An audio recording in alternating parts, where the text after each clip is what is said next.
This is the Louie T Network.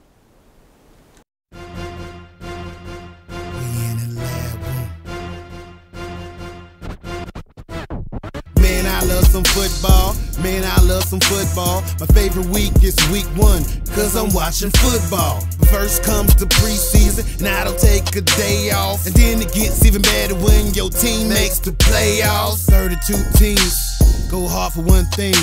They work for one thing. That Super Bowl ring. 32 teams go hard for one thing. They work for one thing. That Super Bowl ring.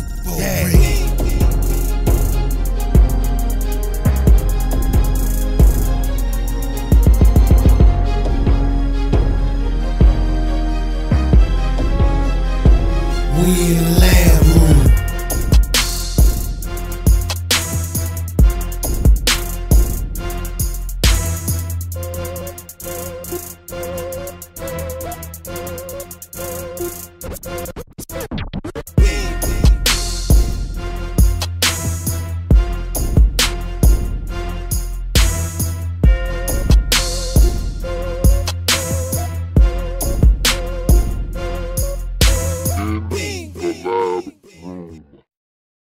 But he was damn close. He was close, but this was a team loss. This wasn't a Peyton Manning threw 4 interceptions loss. This was a team loss. I wanted to smack Peyton so damn bad though. But when you look at it, you give up an 80-yard return on special teams. The defense gives up an 85-yard touchdown run. And they don't have A.J. Green, young, fresh and green, the entire game for the most part. He's in and out of lineup, ineffective. He's trying to give it a go and gut it out. He wasn't. You might as well say he didn't play. And you still surrendered 37 points. That's pretty hard to do. But you did it. And so for that, this is a team loss. You had a chance to put the pressure on New England to have to win in Week 17 versus Buffalo. Scrappy bunch that was going to give it their all. You had a chance to put the pressure on those boys to try to win home field advantage. Now, they've already got it sewn up like a teller. Relatively easy like Jerry Heller. Drop this cherry vanilla. They already got it now. It's all theirs. Now you're fighting for your life just to get a first round bye. You know what? Let me just get out of here. I don't want to talk to you anymore because I don't even like the way you're looking going into the postseason. Peyton might be a little banged up. This offensive line looks bad. Defense is starting to show a few leaks. Just get out of here. Get out of here before I change my mind and slap you a couple more times. Just go. Just go. Baltimore Ravens. Man, oh man, was that bad. And you know what? I was this close. If I would have made you my sole survivor pick for Week 16 and you did that nonsense, you would have had hell to pay. But luckily, cooler heads prevailed and I did the right thing. I did the smart thing. And I went with Green Bay over Tampa Bay. You lucky too. Because if I would have picked you and you did that nonsense, oh my goodness. You would have never lived that one down. But I tell you what, Joe Flacco, he looked bad. And I wanted to smack Joseph. And you know I'm a Joe Flacco. You know I'm a Joe Flacco dude. That's my boy. But, again, this was a team loss. I'd love to pin this on. Because when you go, you know, look, we were midway through the third quarter, and I can't stress this enough. We were midway through the third quarter. Joe Flacco was 4-22 for 35 yards and 3 interceptions. Where did they do that at? I can't tell you the last time I seen numbers that putrid. I mean, those type of numbers, those are the type of numbers that make you throw up in your own mouth. Okay? Now, that being said, you lost to Case Keenum. That's the most important and most damaging thing there, though. Yeah, Joe Flacco didn't play well. Yeah, he threw some interceptions and gave the Texans some short fields. Yeah, he did that. And it's hard to overcome that. Now, the defense did their job, kept the Texans out of the end zone for the most part. They had to use a trick play to get in the end zone. The one time that they were able to get in, Arian Foster had to throw the pass to get them in there. So they had to use deception, but the fact that the Ravens defense didn't generate any turnovers or enough, they did force Case Keenum to throw an interception or two.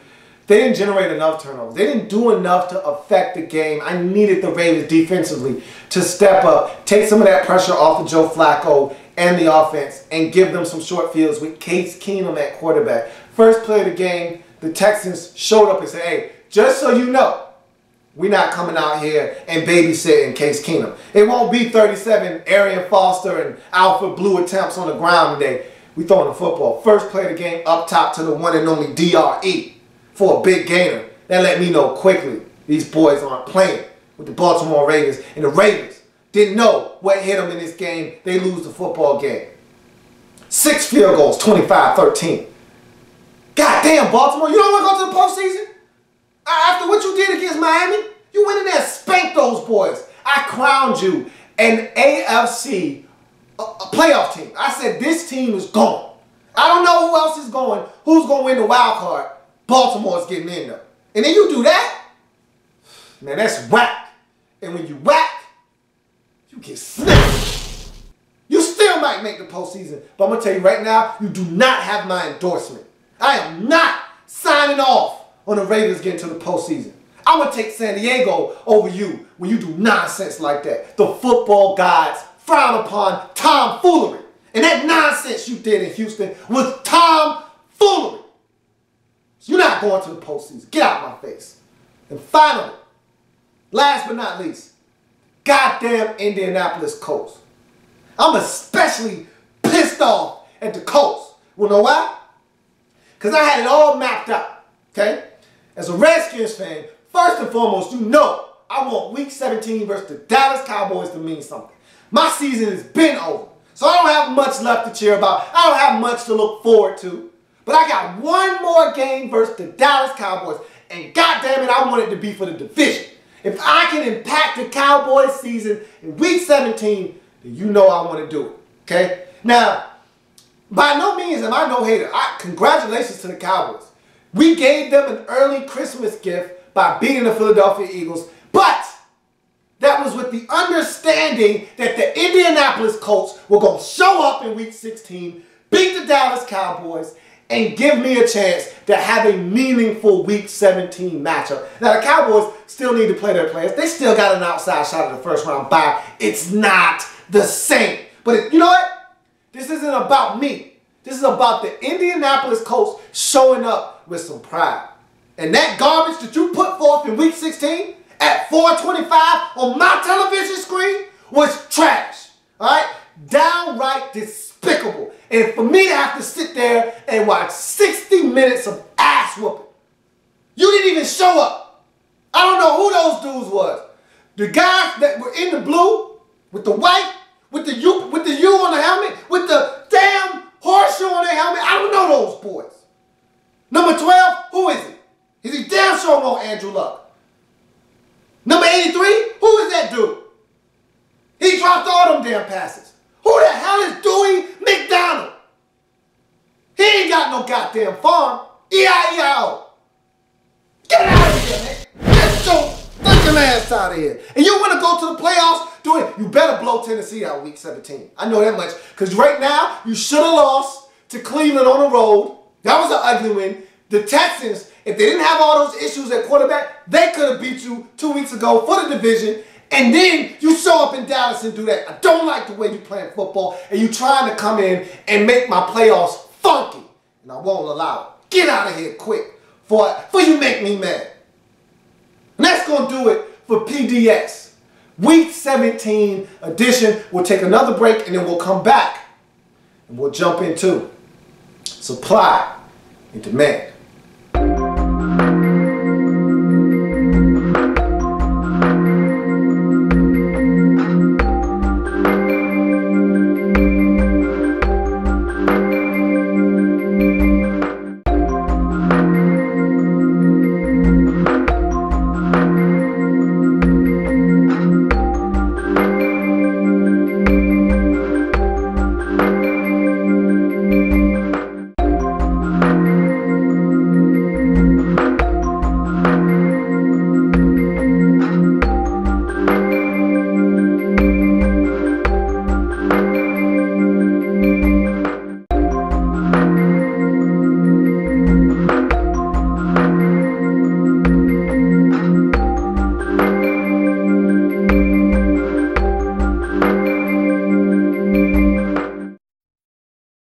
Welcome back to the program. I thank you for joining me here in the lab room. Week 17 supply and demand And this has been one of the most enjoyable segments for me in the lab room format. This segment has probably garnered the most participation. And again, without your participation, this entire segment, which is reliant upon your participation, would not have been possible. So again, I thank you for all of your feedback, all of your input, and most importantly, all of your participations, whether it's been questions or responses to the what if. You guys have done a magnificent job with the supply and demand segment. That being said, a lot to get to today, a lot of questions asked by you, the viewers, and so let's jump right into it today. We start with Adam Walker. Who do you think was the worst and best quarterback out of the 2013 draft, and who had the most negative impact on their team? The 2013 NFL draft was a farce, or excuse me, for the quarterback position. Again, the only first-round quarterback was E.J. Manuel, selected by the Bills. Then you had Geno Smith go in the second round, and there were a host of other quarterbacks to be taken in that draft, none of which are noteworthy right now. And again, we knew that that draft was not going to be rich at the quarterback position. And so, really, again, I hate to start to judge quarterbacks, or any draft pick for that matter, after 2 years of service in the league, especially when those seasons have been marred by injury. In both the case of Geno Smith and E.J. Manuel, both have seen their opportunities decreased by either injury or being benched in the case of E.J. Manuel. Now, he wants to know which of them have impacted their team the most negatively. And he wants me to say, he's a Bills fan, Alan Walker is. He wants me to say E.J. Manuel. Maybe that's the way he feels, but I can't say that, because even when he left, when he was benched, the Bills had a winning record. And I think he had thrown 5 touchdowns, 4 interceptions. Now, I know if you watched the games and you saw how those interceptions impacted the Bills in those games, then it would change the way that you look at those numbers. But I know I have it in its proper perspective. I'd have loved to have seen him have more opportunities. Would the Bills have been in a position in Week 16 to still be fighting for a playoff berth with E.J. Manuel at quarterback? Probably not, but you got to let the guy play. And it's hard for me to gauge those quarterbacks. And, you know, again, 2 years removed from being drafted, Geno Smith has been a mess. And to me, the Jets have a top 10 defense and Geno Smith at quarterback. So if you ask me who's negatively impacted their team the most, I tell you it's Geno Smith. But again, allow these guys to grow, allow them to make their mistakes and hope that they get better. I don't want to sit here and say who's the worst, who's the best. Right now, there's no best out of the 2013 draft. You could argue who's the worst. To me, Geno Smith has crippled the Jets, and any opportunities for them to win, he's basically knocked a lot of those down with his play. So I'd have to go with Geno Smith for which of those quarterbacks have negatively impacted their teams the most. Now, I will say this much. When you spend a first-round pick on a guy, you expect him to be the guy, and E.J. Manuel has so far not been able to do that for the Buffalo Bills. You move on to Smoker. What's up, Smoke? My man Smoke asks 3 questions. We'll knock them down one by one. First, should my Texans go offense or defense in the first round in 2015? To me, no-brainer. The defense right now, as constructed, good enough to get you to the postseason. That's why you're 8-7 right now in Week 16 going into Week 17. The offense is where the problems are. And there are a number of issues on the offensive side of football. You could use an upgrade along the offensive line. You could use a slot receiver better. You know, Demar's Johnson isn't the worst guy in the world, but you can use an upgrade there. You could use, to me, if you're spending a first-round pick, it needs to be on the quarterback position. And that's where the problem lies with this Texans team. You could use an offensive lineman. If you're going to go tackle, that's fine. If not, then it needs to be a quarterback if you're going offense in the first round if you are the Houston Texans. To me, no-brainer, offense, first round, Texans. If you're talking about the next question, if you could relocate a team, which would it be and where would you take that team? That's a tough one, because in order to move a team, you'd have to move them from their current location. And I don't know if any team right now is deserving of having their team uprooted. There are a couple of teams that don't support their team as much as, say, some of the other fan bases around the league. But still, there are some loyal, diehard fans. And if you take that team away from them, then, you know, it's really going to cause a lot of heartache and despair. So it's hard for me to say, but I look at Jacksonville as one, because to me, Jacksonville is more of a college town. It's more of a college area. The SEC dominates down south. And to me, the Jacksonville Jaguars, you know, Gainesville and all those areas down there, and even Jacksonville, I think they play one of those big games in Jacksonville at that stadium. I think Jacksonville wouldn't be as hard pressed if they lost that team.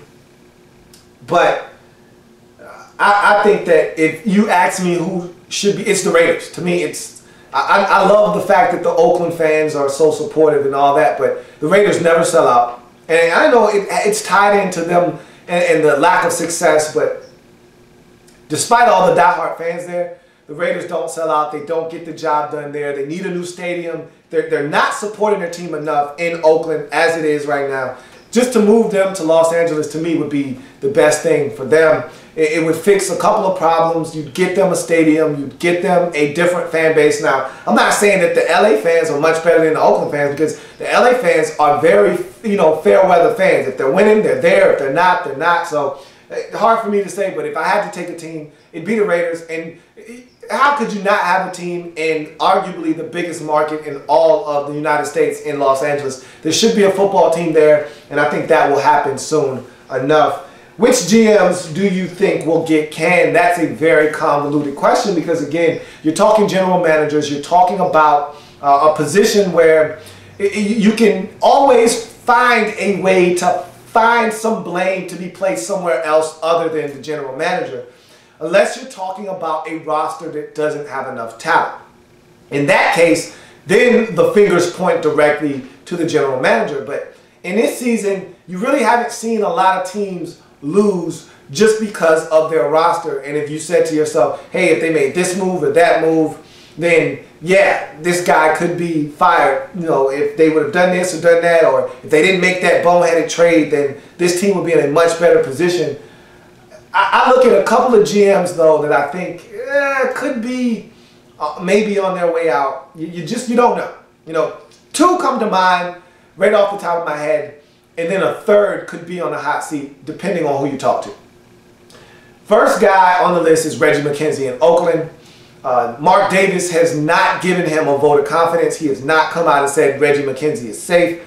So just by that alone, and he's upset at Reggie McKenzie because of the last head coach that he hired. Mark Davis said, look, I should have had my hand in that coaching search. I allowed Reggie McKenzie to go out and find the head coach. It did not work out. I blame myself for not being more involved in that coach. The next time we hire a coach, which is now, I'm going to be 100% in charge of that operation. And so that right there tells you that Reggie McKenzie is being stripped of some of his duties.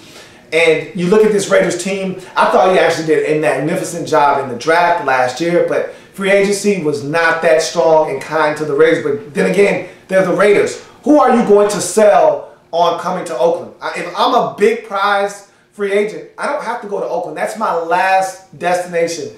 When you can't find work elsewhere, you go to Oakland. When you're Justin Tuck, when you're Lamar Woodley, when you're Antonio Smith, when you're guys on the back end of your career and you're looking for work and you're looking for a certain amount of money to perform, you go to Oakland to get that. And so if I'm a guy like a Mike Wallace, if I'm a guy that's in the prime of my career and I'm out here on the free agent market looking to get paid, I'm not going to Oakland. So you really can't blame Reggie McKenzie for that. But he's on the hot seat. You also have another general manager in Doug Whaley in Buffalo that I think with all this change with the ownership and this team and what it could be in the upcoming season, Doug Whaley, and I look at that trade for Samuel Watkins, and look, I know Sammy Watkins had a nice rookie season, but I look at that trade and I say, you don't have a first-round pick next season, and you could have got Odell Beckham Jr. And I know hindsight is 20/20, and I don't want to play the what-if game. I don't want to do that. But I didn't feel like that was the move to make. When you made it, I thought it was a bad decision then.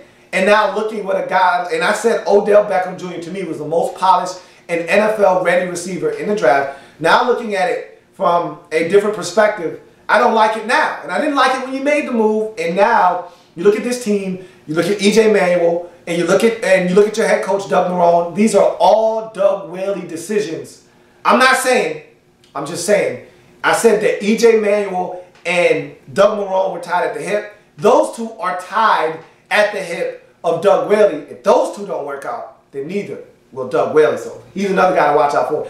And Thomas Dimitroff is a wild card in Atlanta. A lot of things are going wrong in Atlanta. Somebody's going to take the fall. I think Mike Smith is the first fall guy. But if Arthur Blank is looking for a secondary fall guy, then Thomas Dimitroff could be your man in Atlanta. They've tried some things. They wanted to get bigger. They wanted to get stronger, more physical up front. They went out and spent money in the offseason on 2 defensive tackles, one in Paul Soliai, the other from Kansas City, and they haven't really worked out. And so when you look at Tyson Jackson, you look at Paul Soliai, you say to yourself, those guys haven't helped us stop the run. We're not getting pressure on the quarterback. We've made some moves. We've made some draft picks. Nothing's worked. Who does that fall on? Thomas Dimitroff. So we'll see. But those are the GMs to look out for. To me, you start with Reggie McKenzie, you work your way down to Doug Whaley, and then you find yourself at Thomas Dimitroff as the GMs that I think could be on the hot seat in 2014. And you go to Q Ball Football. What up, Q? My man Q asks, in my opinion, what teams are in desperate need of a logo change? I'll come back to that question and I'll tell you why later on. Dark 10 asks the following question. Are the Seahawks the next New England Patriots type dynasty? You know what? We haven't seen anyone challenge what the Patriots were able to do from the years 2001 to 2004, where they won 3 Super Bowls in 4 years. I believe that the Seahawks are the closest thing we've seen to that since. But I will say this much. This year is huge in them making this a dynasty because they got a lot of young players, a lot of talent on that football team. If they're going to win 3 out of 4, or start, and when you win, if you want to use the dynasty word, you got to win 3 Super Bowls in a 4-year span, at least. And if we're going to go to that dynasty level, they need to win this Super Bowl. I think this is a golden opportunity for them. They've gotten this far. They've played such good football. There hasn't been a Super Bowl hangover of any sort.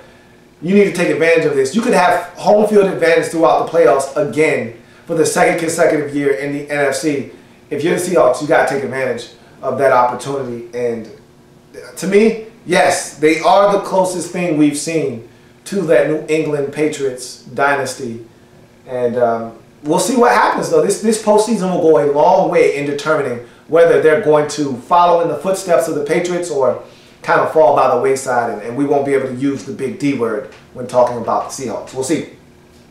Dark Sealer asks 2 questions. We'll answer them one by one. The first of which asks, do you believe the Redskins will be able to contend for the playoffs next year, even though the owner hasn't shown the ability to make the necessary changes to get them there?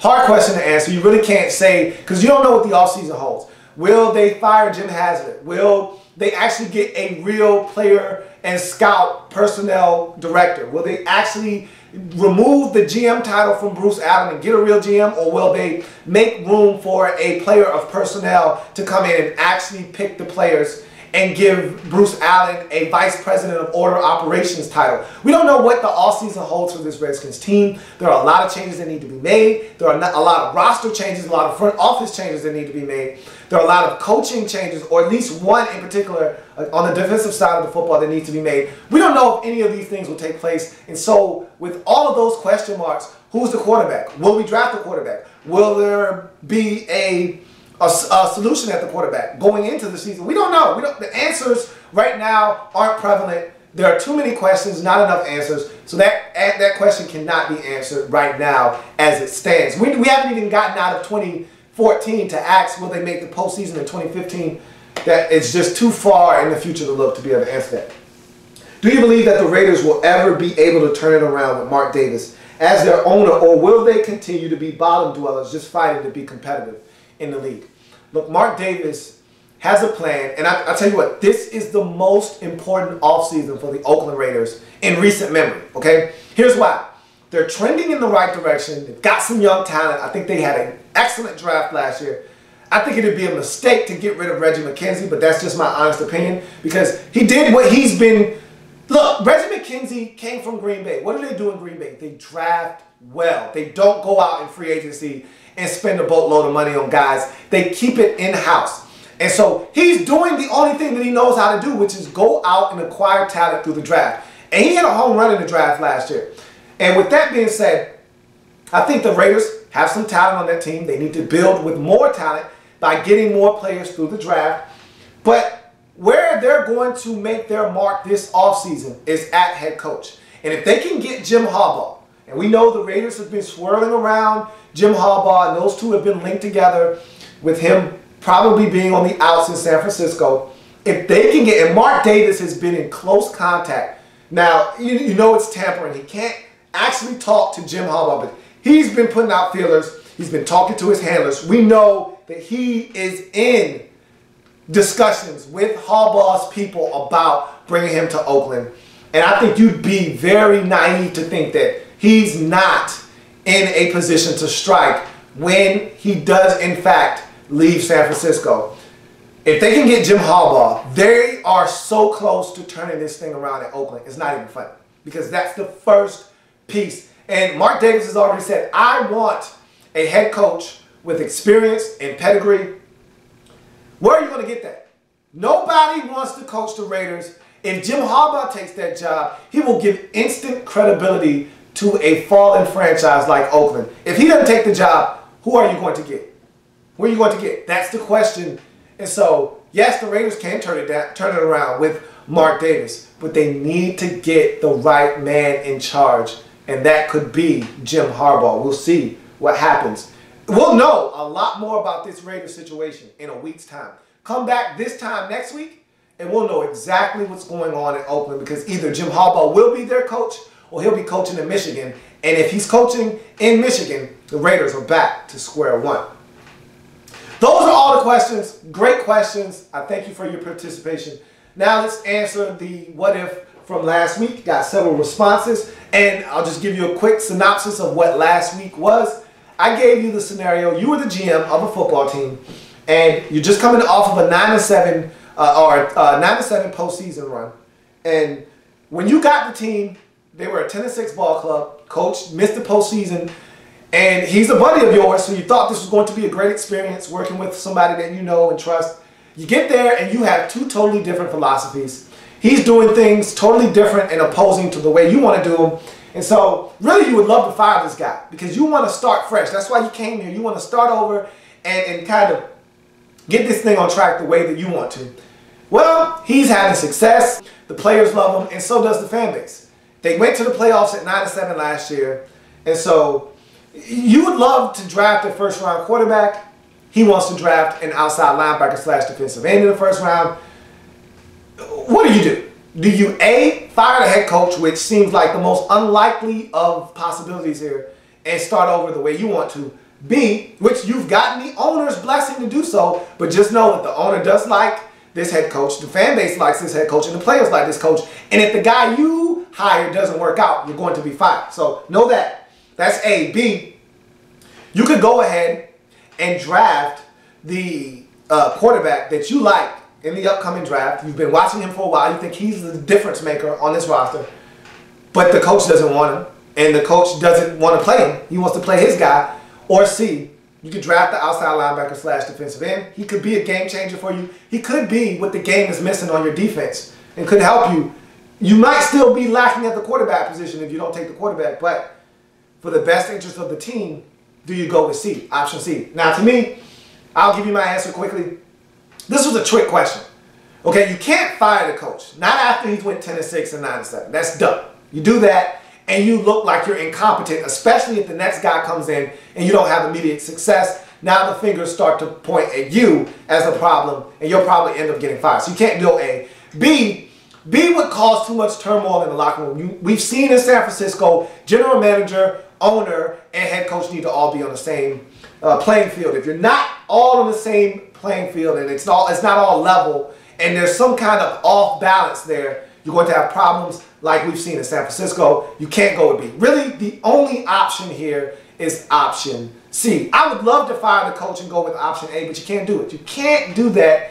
Just too many things would come about that. You go with C, you take the outside linebacker / defensive end, hope that that guy turns out to be the guy that you think he could be, and you move forward there. Just remember, if this doesn't work out, if it blows up in your face, you can always go to the owner and say, hey, I wanted the quarterback. You know I wanted the quarterback. And if the coach doesn't work out a year or two down the road, you fire the coach and you still are the general manager and you get to handpick your head coach. That's the way you were supposed to answer. That's the way you were supposed to go. Now let's check your answers. We start with Alan Walker. And he says, well, my only problem with your what if is that it applies to offensive minds. What if I'm about defense? I'm obviously going with the head coach. Another reason, though, is to go with the head coach because he is already having so much success. Why try to fix something that isn't broke? You fire a coach that has so much success and you have a losing season and you're going to get fired, which is what I just said. And so that's a great point by Alan Walker. If you get the quarterback without the whole committee being on board, including the coach, then you have a losing season with him or the quarterback gets injured and you're still probably going to get fired. Right. I mean, a lot of things happen if your quarterback doesn't work out for you and you kind of buck against the rest of the organization. You don't want to go rogue here in this situation, and that's basically what Allen is saying. So he's going with option C. You look at Smoke. My man Smoke goes with option C. The quarterback is the most important position. He said there will be other linebackers in the draft class, but the quarterback. So he's basically saying he wants to go with option B. Take the quarterback if he's the guy, and you know you can find another outside linebacker slash defensive end prospect. I don't know if you want to go that route. That's a little tricky, but that's where Smoke's going with it. CF Coasters says, I thought about this for a while and I'm going to pick option C. To go with the outside linebackers for a few reasons. First of all, if you don't like the head coach, but virtually everyone else does, you're in an awkward position.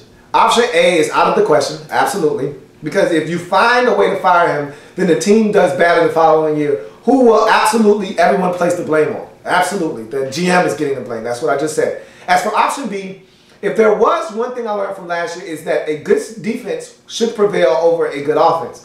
For evidence of that, look no further than last year's Super Bowl team with a decent but not amazing quarterback, an all-star caliber defense, smacks down the team with one of the best quarterbacks in NFL history, not to mention the greatest offensive scoring team we've ever seen. So another great point by CF Coasters. You go with the defense. If the head coach wants a defensive guy, he's a defensive-minded head coach. You go with that and you see where that takes you again. If it doesn't work out, you can use him as the fall guy and you still will remain the GM and have a chance to do it your way. You go and you buck against the system, then, hey, all bets are off. If it doesn't work, you're on your own. You go to Money Miz. He says, basically you're saying everyone is against me. If I'm the GM, I go ahead and draft a quarterback. Then everyone would question my decision and already want me fired before the season starts. So I'm going with the head coach. I'll give him one more year. Outside linebacker it is. And the quarterback, we will see if he can get them over the hump, the one that's already on the roster. He says, it's clearly the safest way to go, but I don't know about trusting a rookie with my job. You got to look at the coach's point of view. You build from the inside out. You can never have too many pass rushers. Absolutely. The option here is C for Money Miz, which is the absolute right selection there. Let's see. Q-Ball Football says, I'd go with option C. Personally, I would much rather fire the head coach, which I would too, but that's not on the table right now. The owner, the locker room, and the fan base is on the side of the coach feel like you have only one option here. Plus that defensive linebacker slash outside linebacker doesn't, or defensive end slash outside linebacker doesn't sound like that bad of an option. Absolutely, Q-Bone, well said. And then you go to my man RC, Roderill Casuals says the following. In my mind, there's really only two options, either A or C. If the team is divided at the top, I think it shows all the way throughout the organization, and that is not good. Even less so when you say that the locker room and the owner likes the head coach. So you either have to stand behind your coach and select the outside linebacker, or fire the coach and draft the quarterback, modeling the team after your vision. I don't believe half measures gets you to the Super Bowl. Personally, I'm more inclined to go with option C because this head coach has shown he knows how to get it done, get the man the pieces he needs to make it work. Absolutely Point well taken, Mr. Casuals. And so we have one more, and that's Dart 10. And he says the most successful teams have a GM head coach tandem who tend to be in sync with each other. Neither gets in the way of the other, such as the situation in San Francisco. We've seen what a powder keg that has turned out to be, with San Francisco now missing the postseason for the first time under head coach Jim Harbaugh. He says, I'm talking teams like the Pats and the Seahawks that never have this type of dilemma. But in the case, you got to go with option C. The GM's job is to build this team and do what's in the best interest of constructing it. When egos come into play in the front office, it's a recipe for disaster. Well said from a San Francisco 49ers fan who has seen that happen firsthand. And so that is your what if from last week. Great responses by all of you. Most of you passed the test. That is definitely option C. I think that's the only one in that case. You look at this week's what if, and I'll leave you on this one. I was going to take it light this week, and my man Cubone basically did it for me. He asked, what teams need a logo change? I'm going to take it a step further. My situation was, hey, what if you were Nike and you had the ability to change any uniform in the league? You got one magic wand. You get to take one uniform and transform it the way you like. So basically what I'm asking you is, what uniform don't you care for the most, and which one would you like to get rid of and change it? So what if you're Nike and you have the ability to change one uniform in the National Football League?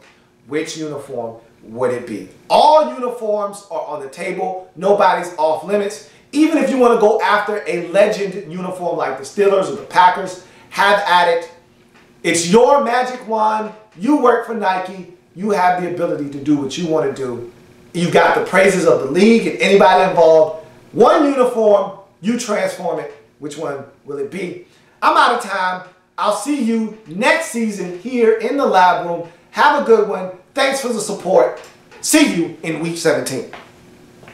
In the lab room.